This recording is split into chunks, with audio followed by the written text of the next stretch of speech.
Welcome to SEC Plus. Gary Laney of Advance Digital with James Smith of NOLA.com to my left, and to my right, Matt Scalisi of AL.com. And as you're seeing this, the NFL draft should be getting ready to get underway, and it looks like the SEC will once again dominate the draft, and it'll dominate the draft with a lot of guys who we've known about since the recruiting cycle, guys like Jadeveon Clowney, who was the top player in the country in his class.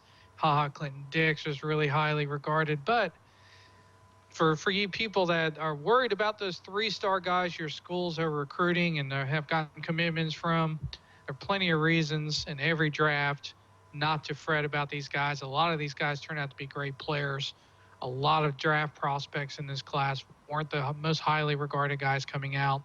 And Matt, I'll start with you. Let's start with a guy who could end up being the first pick, depending on where the Texans go, with Johnny Manziel, kind of a too short guy coming out of high school, wasn't he? Well, yeah, and famously, a lot of people, including Mac Brown at Texas, didn't really see him as a quarterback. They saw him as more of an athlete, to put it in a different position. But I think that's part of the changing nature of the game right now, as we're starting to see guys who don't typically fit the mold of the quarterback position as we traditionally know it, coming in there and making plays and becoming successful and leading their team to wins. We've seen it of guys of various sort of builds and shapes and sizes starting to have success. And Johnny Manziel is another great example of that. He's a guy that has been able to come in and find different ways to win than what people sort of traditionally think of as a starting quarterback, especially in a league like the SEC that's been so traditional offensively.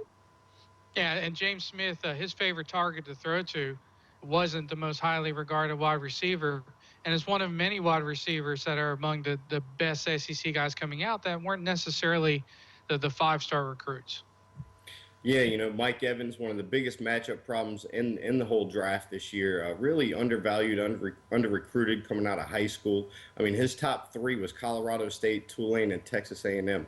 So, I mean, he didn't have many options, and he was only 180 pounds coming out of high school. So the guy we see today really doesn't resemble the guy coming out of prep school, which is kind of the issue you have with some of these guys coming out. You never know how their bodies are going to fill out down the road, but he's become one of the dominant wide receivers in college football over the last couple of years. Been a great target for Johnny Manziel, and I'm sure Texas A&M's really happy he did go under the recruiting radar.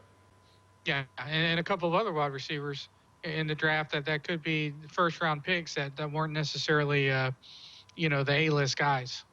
Yeah, let's start with Odell Beckham in Baton Rouge. A guy that some people thought would have to play defense. He was kind of slight of stature coming out of high school, only 170 pounds, roughly, wet.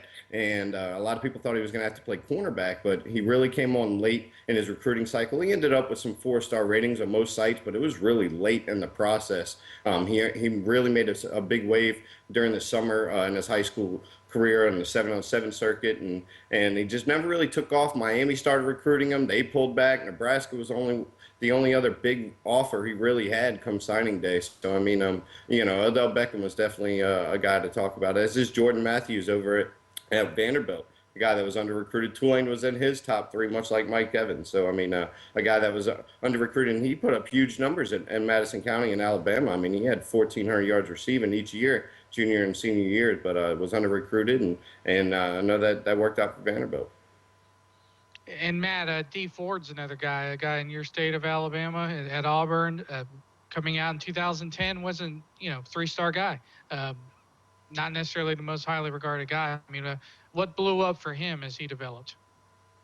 Well, yeah, I mean, he had plenty of pretty big schools looking at him back when he was a senior at Odenville here in Alabama. And, I think it was really just more that the expectations for him entering college weren't so much at that sort of superstar level. But a lot of schools are always interested in him, and it was because of his raw athletic ability. I think what we started to see, especially back in 2012, really, even when the things weren't going very well for Auburn, D. Ford was still, showing signs that he could be a major producer and a major part of that defense and a star for Auburn. And really, once he had a complement on the other side of the defensive line last year and some help to take some of the attention off of him, he really started to explode and sort of reach his full potential.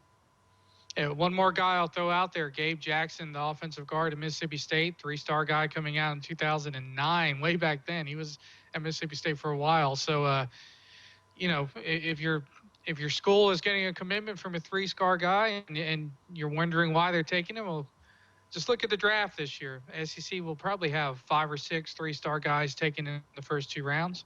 Don't give up on those guys. Don't necessarily think they're going to be role players.